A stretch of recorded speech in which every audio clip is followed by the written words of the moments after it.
Exchange. I'm so pleased that you are here and attending and supporting us and engaging in the conversation. I'm Carolyn Blouin. I have the privilege to be the EVP of Pensions at FSRA. Today is my 4-year anniversary, so that's the big announcement. Thank you. Such fond memories of starting FSRA. It's been really a beautiful experience. And talking about beautiful experiences, this morning I just saw the most beautiful, I was part of the most beautiful moment. My car desperately needed to be cleaned, so I just parked underground and took it to the car wash. And the man in charge of the car wash was just the kindest person. He was so cheery, so warm, beautiful energy. And he goes, okay, so where are you gonna be? Can I take the key back to you because I need to leave it a little early? So we exchanged logistics. And he said, I just need you to know I'm going to send Michael, and Michael is on the spectrum, but he's worked with me for 21 years. He's a great guy. He will deliver the key to you, but I just need to explain this to you because he doesn't talk very much. And I just felt like hugging this man. I mean, the beauty in believing in the human spirit and that every human can contribute to society and find value in a position. I was just embracing this moment of kindness, and they've been working together for 21 years. So I just wanted to share this beautiful moment of kindness this morning. So I need to talk about logistics now. So we have people online. Hello to our online audience. At the end of our panel discussion, we will be taking questions. I'll reserve 15 minutes at the end for questions from you. And online, you can also submit questions, and Karima, right here in the front, will be telling us what your questions are. If we receive more questions than we have time for in the session, we will post everything online and all of the answers will be there. So let me start with a little bit of an intro before I introduce our panelists. So our statutory objects in the FSRA Act for the pension sector are to protect plan members and also promote the good administration of pension plans.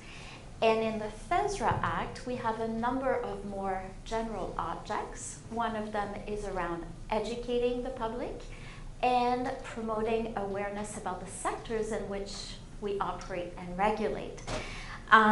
So in 2023, you will see a lot more initiatives from us around education, awareness, member communication and engagement, and that's really the purpose why I wanted to have a panel focused on member communication and engagement. And our stakeholders, and especially the members of our special purpose committee that was charged with identifying ways to foster a vibrant pension pillar in Ontario, told us that this was really an important area of focus. And on the advice of the special purpose committee, I am so excited to tell you that we're launching a Pension Awareness Day. It is the first in Ontario, first in Canada. We're really carving out a space that I hope will create a lot of momentum and energy in the sector. So it's been an incredible and amazing journey to be leading this initiative, and I want to thank the entire team at FSRA that has put energy, enthusiasm, followed all of the crazy ideas that we had along the way. Thank you. You are terrific. I love you. There you go. You're getting a good sense for me. The Pension Awareness Day. So what is it about?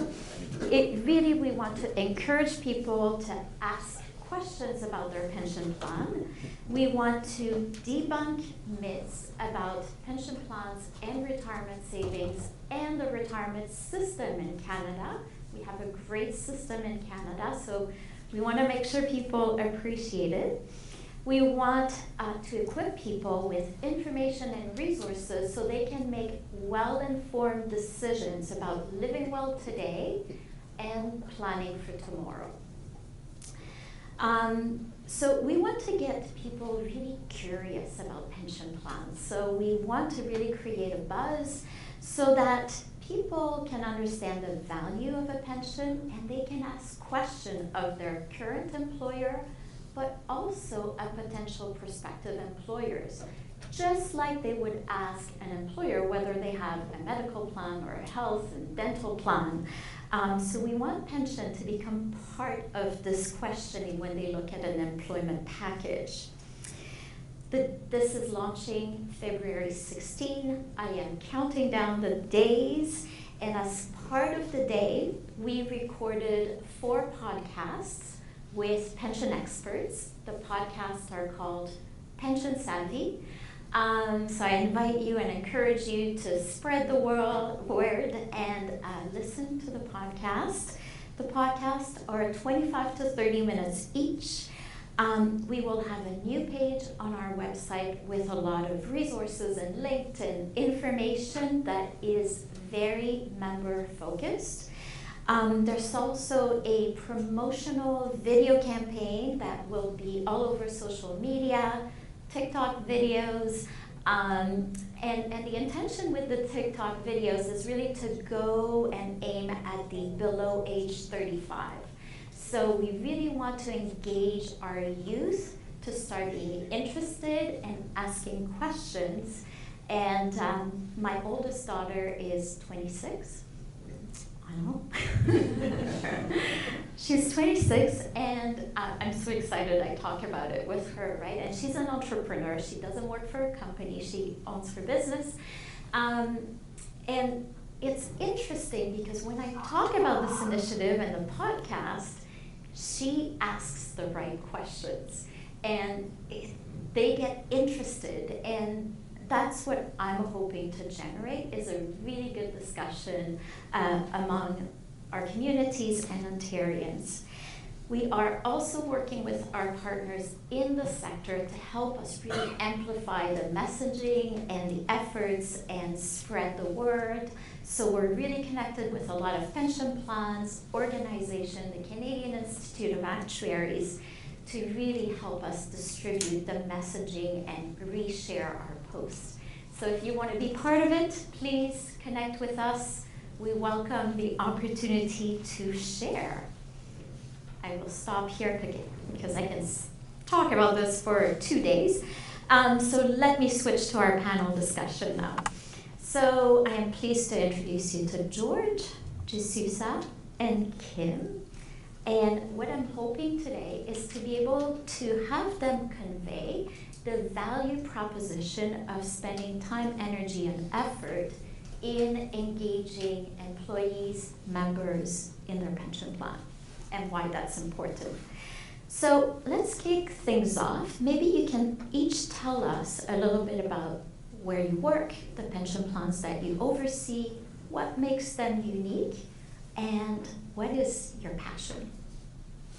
George.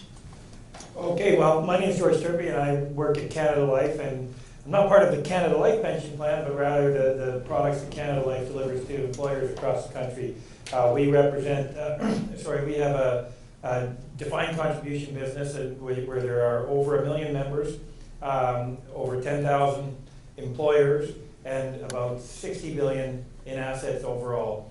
In combined, the plan sponsors that we would work with could be the smallest plan sponsors, whether that's 5-10 lives, or they're the very large companies that you would have all heard of the names. And so you can look out the window and see some of them, I'm sure, from here, especially one, because Canada Life is one of our customers.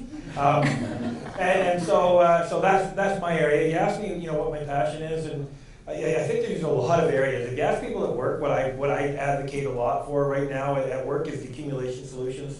I'm spending a lot of time on that, but the real passion, why I love the job that we have, is we are delivering products that are really good and beneficial for the plan members, for the customers, the end customers in the product. And so that makes you feel good at work. You feel good because you're coming into work and you're you're building or selling or something that's productive for customers, as opposed to, I'm sure there are some areas where you kind of can produce some kind of junk and try to sell it to people. We're not, because we feel so good about what we're doing, that's what makes it easy to be passionate about what we do.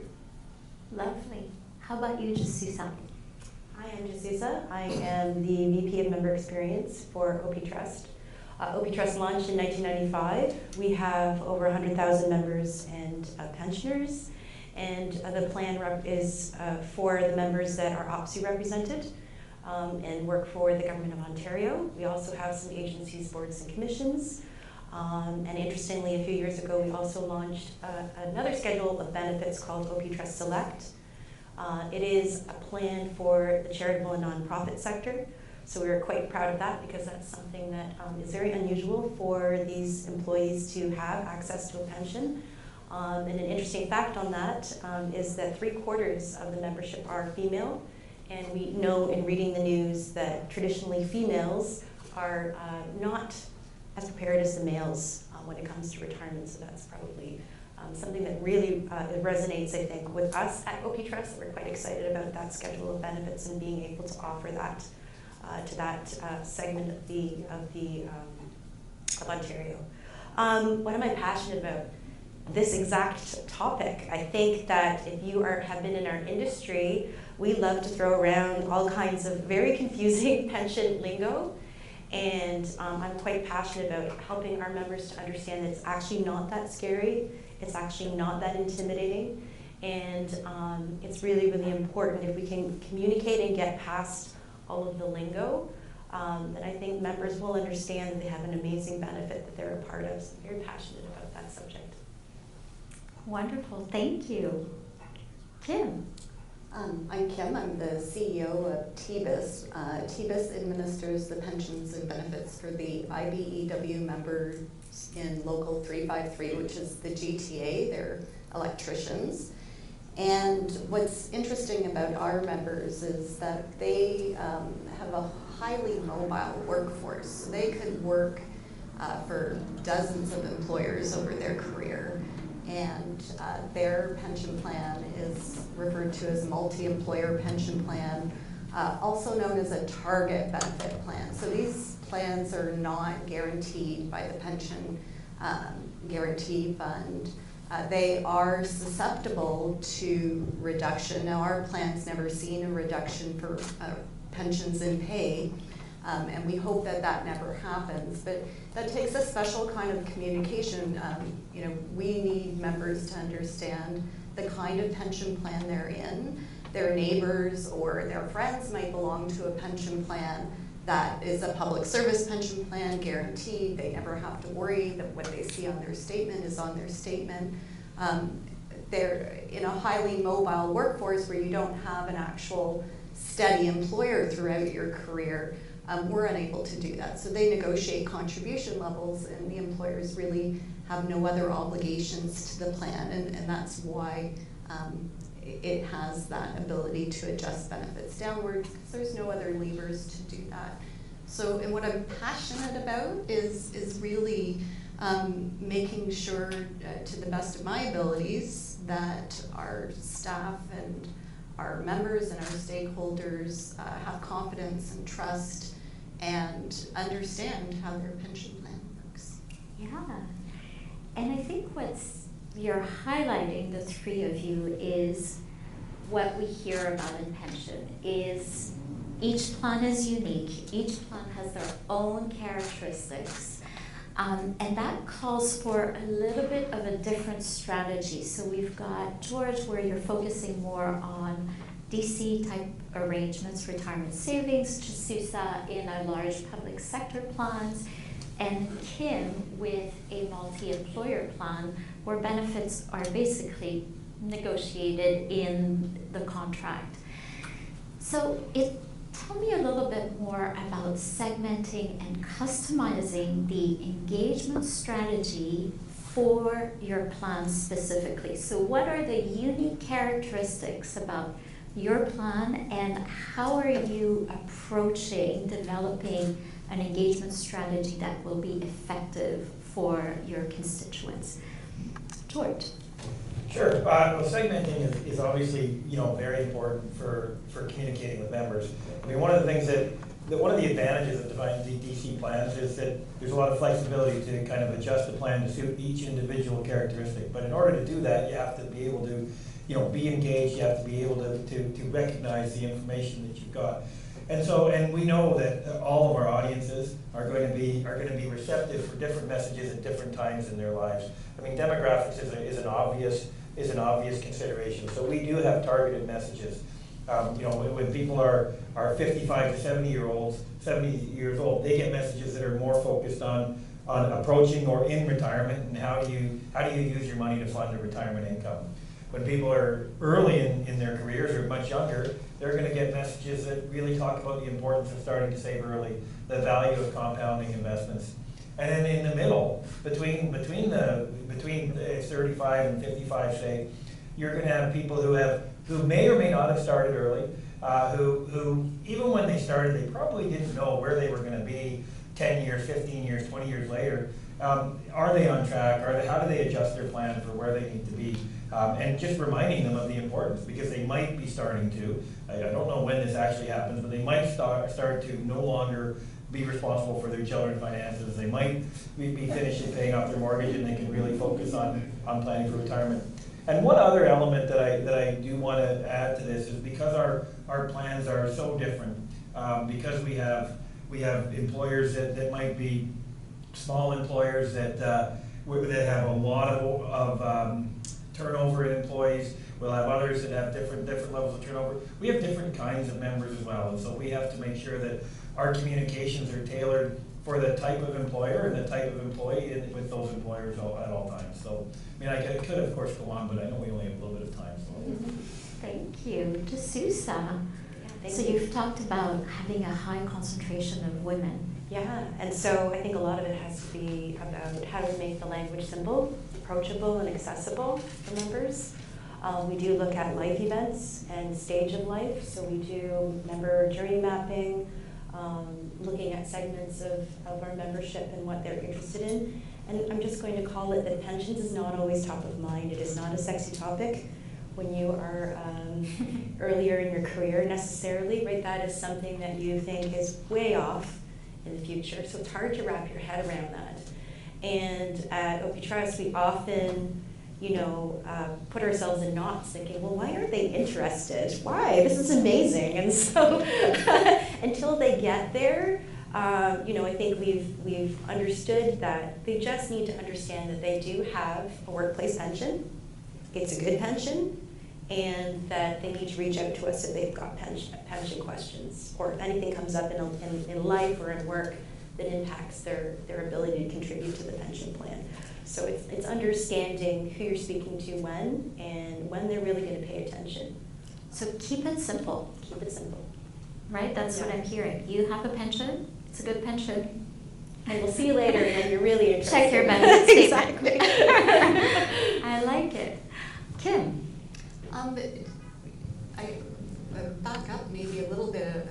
I'm into the job about 4 years, just like you at FISRA. Oh, congrats. Thank you. And when I first got there, there really was no communications person. And I attended some member meetings, and were listening to some of the discoveries that our members were making in a pre-retirement meeting, and listening to their questions. And I thought, you've been contributing to a pension plan for many years, and here is where you're getting the information. So that informed some of our communication strategy. And then we surveyed our members, and we asked them all sorts of questions about their sentiment around their pension plan, and how they particularly felt, how much knowledge they had. And over 60% of our members felt they had either poor or fair knowledge, which from us who live and breathe pensions is like, oh. So when we saw this and had it in black and white, the board and I thought we really need to start focusing in, not just with our quarterly pension and pension statements and the regulatory things, but really trying to get out there And I could not do that, and my pension benefits manager couldn't do it off the side of their desk. We need somebody dedicated, so we've got somebody dedicated. And what we're trying to do is really leverage both our stakeholders and start delivering information in formats that our members have told us that they appreciate, and in the locations where they want to receive that. And hopefully one day we'll be in a position to also do more targeted, lifetime and life events, communications. That's great. I want to turn it to Jesusa. One of the things at OP Trust that you have is the pension plan ambassadors. Yes, it's a program called People for Pensions, and it's branded separately from the two schedules of benefits because it's aimed at just education for the DB model to Ontarians, not necessarily just for our members, right? So the idea behind that is really education, understanding that pensions are important, they contribute to the economy, the community. It's not just only about the members. Obviously, the members have great value in being members of the plan, but just really advocating the defined benefit model across Ontario. And these are regular employees that just volunteer to become pension plan ambassadors, right? Correct. Yeah. So you can sign up, and our very talented communications folks do send out educational information. And it's general, right? It's not specific to OP Trust, but just understanding retirement, understanding the various things you need to think about in retirement, and saving early, all of those lovely things that we want people to really be aware of. Yes. Same kind of idea that you're trying to do with your Pension Awareness Day is getting that message out there. Yeah. Yeah. Wonderful. And George, like from a DC perspective where people really need to engage with their plan, I mean, the first step is you need to enroll and you actually need to contribute. What are some of the hurdles that you've encountered, and what are some of the tools that you've seen are most effective, or tactics that employers might have used that are super effective? That's a great question. For sure, engagement is important. I do want to also mention that it is, and maybe this is the answer to your question as well, that it's important to recognize that no matter how hard you try, you're not going to get engagement from everybody. Yes. And so it is very important that plans have defaults that are, by nature, a default is going to be a one-size solution. But and one-size-fits-all solutions don't always work for people. But it is important that a plan is going to has good default features. And one of the things that we would like to see and more encoded in the rules is the ability to have auto enrollment, the ability to have auto escalation, which is something that I would say it's unclear really right now across Canada what the rules are. Pension regulators will tell us that there's no rules against it, but then there's other employment standards that make auto enrollment a little bit more difficult. But that's one area that I would like to see us working. Even the default funds, so the default investment selection. It's important that it's a good default investment selection, and I'm really pleased and happy that target date funds have really become the go-to product within most defined contribution plans. Because I don't think most investors in a defined contribution plan are really well equipped to say, well, let's shift now from cyclical stocks to whatever. I don't think that's the kind of conversation that most DC investors are having. But it is important to have engagement. There are things like employer match. There are voluntary contributions. So there might be a minimum 3%, but you can contribute up to 7%, and your employer will match the 50% or 100% of your contributions, and making sure that members understand that. So educational, whether it's webinars, whether it's sessions, to make sure that people understand that.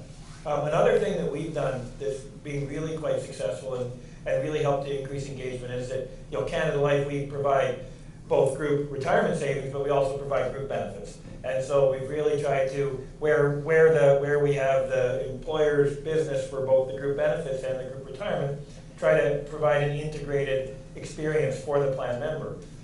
Plan members don't often think, somebody mentioned this morning that we don't often think Saturday morning, let's go check out our investments. but most plan members who have a health and dental plan have about 20 claims a year that they would be submitting.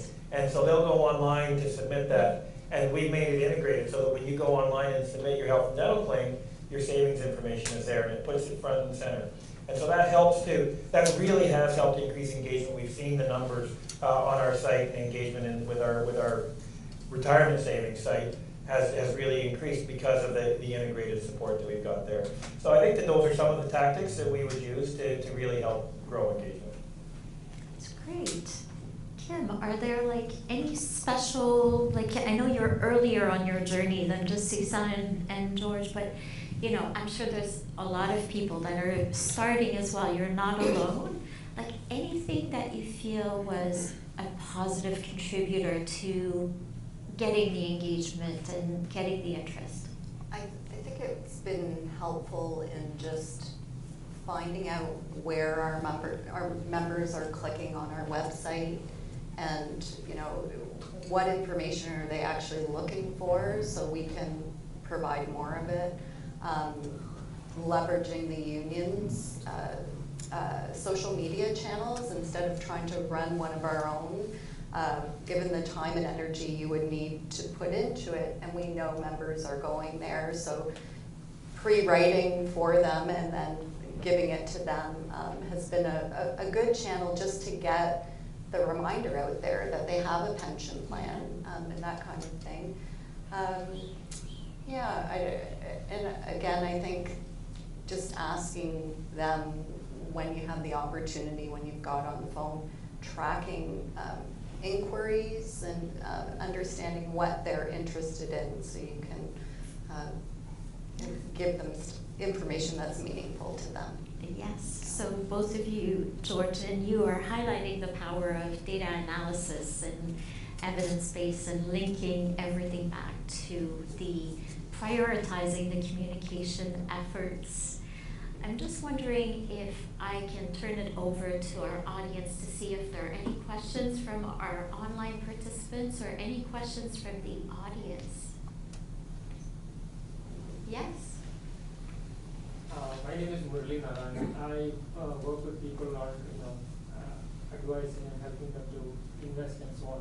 One question I have for the panelists is what is an average size of pension or retirement benefit a person is getting? I always find it like when I talk to people, they say that, oh, I have a pension from my work, so I don't want to even hear about retirement. So what is that average size a pension fund can deliver? And I always feel that it is not adequate for their retirement, whatever amount they are getting, but they should be at least aware of it. So part of the communication, can we also make that you need to look at really how much are they getting, and just by having a pension doesn't really probably suffice them.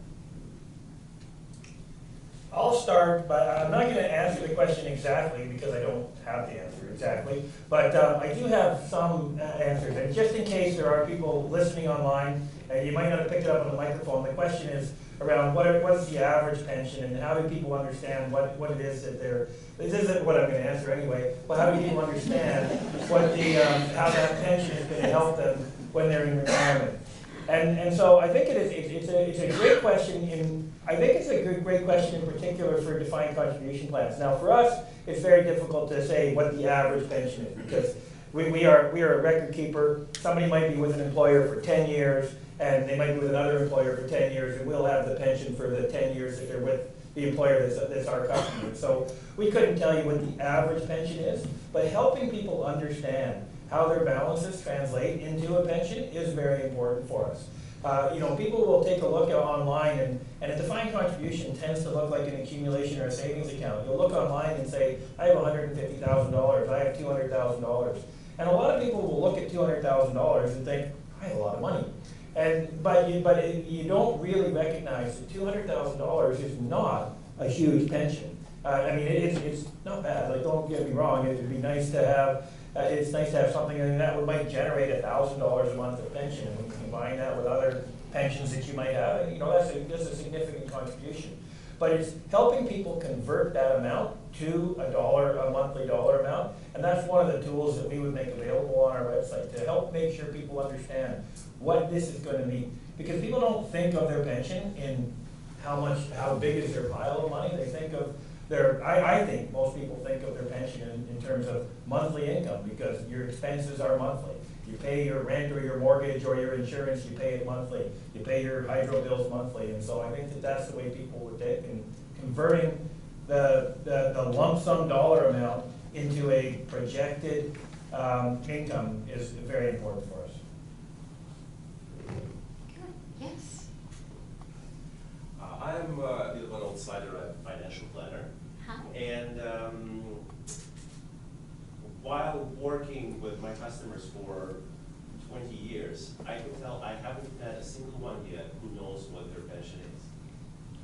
And when it comes to engagement of people, of new members, I think communication between pension plans and financial planners could be one of the very substantial tools that can increase engagement. Whenever I run financial plan for clients, I always have conversations about pension. I always try. I make my best effort to find information about their pension plan, which is not always easy. So my question is, what is being done by regulators to increase this communication between financial planning community and pension plans? And maybe what financial planning community could do, what could I do personally to increase my engagement, to have more awareness of what different pension plans are all about? That's Thank you. great question, a great idea. This is the beginning of a good discussion. We have been talking actually behind the scenes with the CFP Association. But you know what? I would love to have this discussion in more detail, really understand a little bit more about what you have in mind, and then we can engage together between the financial planners and the plans and see like what would make sense on balance for the ecosystem. So, great idea. Let's connect after. All right. Oh, yes. I think I can address. He was my lunchmate. Lawrence Forsberg's running a small business in financial services. George, I do sell some of the Canada Life Group cards, so I like them. But I came up with my own idea, but it's related to a PhD who wrote a book, and his name is Thomas Piketty. He wrote the book Capital in the 21st Century, which was kind of tongue-in-cheek of Das Kapital. But at any rate, he liked to illustrate some of these concepts with stories, like in French literature. Yeah. So in the 1860s, this guy wants to marry this girl because her father is a lawyer and has $1 million livres. So I guess equivalent to $1 million with an interest rate of 5%. If they get married happily, live happily ever after, they can live on 50,000 livres, like per year. So what I'm trying to, I illustrate that story when talking to some of my clients. You know, this thing of I had $1 million from our group. So but the thing is, it's very important to understand that $1 million, and Piketty and his team looked at investments going back 150 years. I was shocked. The average return was about 5%. So therefore, you say to clients, look, plan to have $1 million. And by coincidence, the RIF minimum is like 5.23% or whatever. Mm-hmm. People understand it. I got to try to save for $1 million. I've got 20 years. The thing is, we all know in this room, probably with inflation, in 20 years' time, you need $2 million. But I think if you get that, that's what I'm finding. If you get that across this is your lump sum, multiply by 5%. So anyway, I'm not really making comments. No, I think you're going to the point of making it simple, and I'm linking it in my head to D'Souza, you were saying the same. I have a podcast with René Baudry. David and Karima have listened to it. So the podcast with René, he goes simple too. So I encourage you to listen to it. But I think that's the challenge, that this sector has a lot of technical people in it. We're actuaries and lawyers and trustees, and we need to find a way to really simplify and make it in bite size so that it resonates and we can engage people comfortable in the conversation and how important it is to start early. If I could jump in. Yeah, go ahead. From the DB sector perspective. So we have the opposite issue, George, where members know they contribute and they call and they say, I have $30,000 in this plan, right? And we have the opposite, right? So while we'll say, no, you can make your plans because you know what you're going to get. Right up until today, we can tell you what you're going to get in that monthly pension that you're talking about. That's where the education has to come in. And to address the two gentlemen that are in the financial planning industry, I mean, we have to provide members with an annual pension statement, and that is where they're going to be able to take that to you and have that conversation and really understand the value and the benefit of what they're getting from a defined benefit plan. So I hope that that's the question that comes up. Then it's, please show me your annual pension statement, and then the conversation can start from there. Yeah. Yes, Karima. There's a question from online. Okay. To summarize it, it's a communications question of barriers to simplifying pension language and leaving out nuance or technicality and leaving potential liability or exposure. And is that a real concern, and how can that challenge be addressed? I have some thoughts on that, but I'll turn it over to our panelists. What do you think, Kim? I think absolutely it can be a concern. So, you know, we run things through legal. We write it, make it as simple as possible, test it through our staff, and then test it through people who know nothing about pensions. And say, what does this say to you? Get the feedback, and then run it through legal. And sometimes there's no changes, sometimes there is, because, you know, it should say may instead of will, or things like that. But I mean, I think you can do both.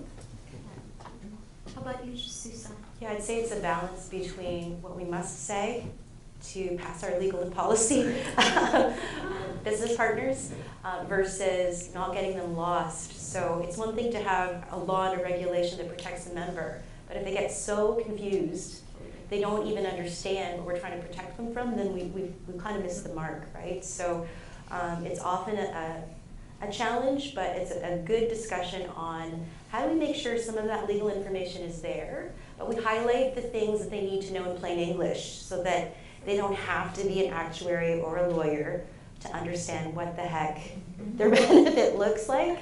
And so that's a challenge that I think all of us have. Goes back to simplification. You can still have all of the legalese, but I think it depends on how you lay things out and how you highlight the important things and say, and for more information, here's where you need to look. Or small print on the back to make sure you capture everything, because that's what we must do. Yeah.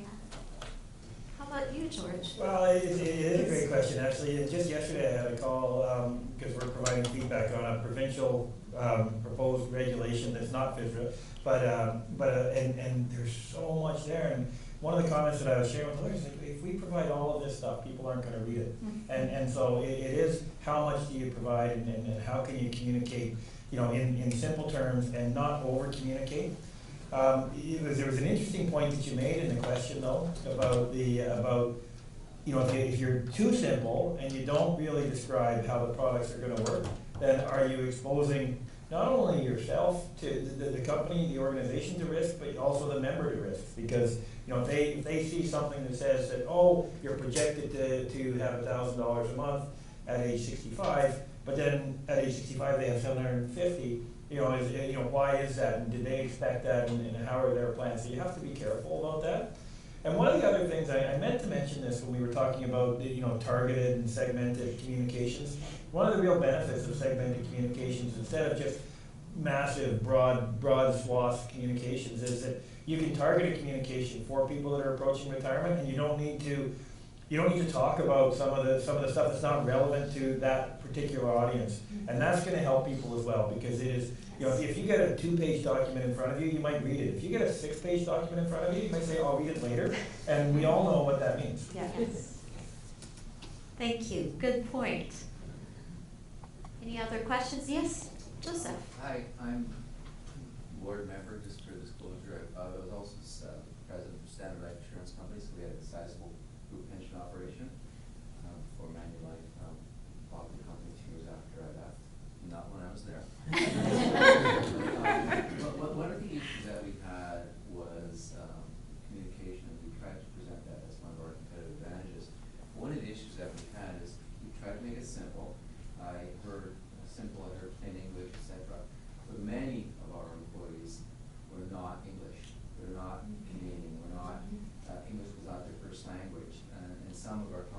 a significant portion of the population was of certain ethnic backgrounds. And that was always a challenge to communicate to them, whether to pick up enrollment programs, et cetera, to understand what depends. Some of them came from countries that they didn't trust their employers, they didn't trust the government plans, et cetera. That was a huge challenge, and they would take the information, sometimes they would just give them to their 11, 12-year-old kids to read and say, what is this? Like we used to do. I'm Italian, so I used to do that for my parents when my dad came home with his pension class. So that was always a challenge. Is that still a challenge today? Have you guys addressed it since I left the industry 10 years ago? And what are you doing about it? Great question. It goes to diversity. Yes, Kim? It is a challenge still today. We have a very diverse membership, multiple languages, and our staff speak multiple languages. So we have a very diverse, small workforce, but within the 15 people we have, we probably cover off 10 languages, which I think is pretty impressive. So there's that. One of the things, and we haven't done it, and we haven't talked to legal about it, and if legal is in the FSRA exchange, don't worry, I'll talk to you first, but we're toying with the idea of, with disclaimers and things like that, but translating some documents, some key, simple documents, into some of the more predominant languages within our member population. That's great. I would love to say we've solved this problem, but we have not Yes, either. yes, it's true. So we do have very similar, we have some staff that can read and communicate in various languages. But really, it does come down to, as you had said, hopefully a family member, a trusted family member that speaks the language will call and give us permission to speak and translate for us and walk people through what that looks like.